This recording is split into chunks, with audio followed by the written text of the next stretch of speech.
পাগল হয়ে গেছো? আমি তোমার দীপা, ওরা সবাই চক্রান্ত করে আমার মেয়েকে কিডন্যাপ করিয়েছে।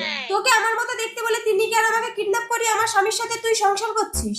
আচ্ছা তুই যদি তিন্নির আসল মা হোস তাহলে আমাদের কাছে তিন্নিকে বিক্রি করছিস কেন? কারণ আমি চাই অন্তত মেয়েটা মৈনাকের কাছে ফিরে যাক।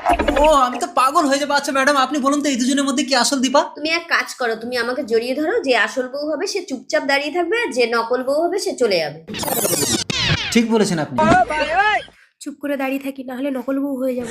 অন্তত নিজের চোখে আমি এসব দেখতে পারবো না, চলে যাই। তার মানে তুমি আমার আসল দীপা? ভুল। প্রকৃত স্ত্রী কখনো নিজের স্বামী অন্য মেয়েকে জড়িয়ে ধরলে দাঁড়িয়ে দেখবে না।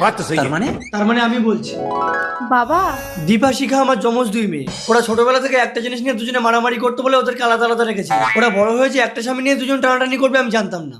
আপনার নামে কমপ্লেন আছে, আপনি শিশু পাচার করেন। আমি না স্যার, শিখা ওই মেয়েটাকে এখানে দিয়ে গেছিল। এই চলে এসো। শিখা কমপ্লেনটা আমি করেছিলাম। আমি যখন স্বামী সন্তান ফিরে পেয়েছি ওকে ছেড়ে দিন স্যার।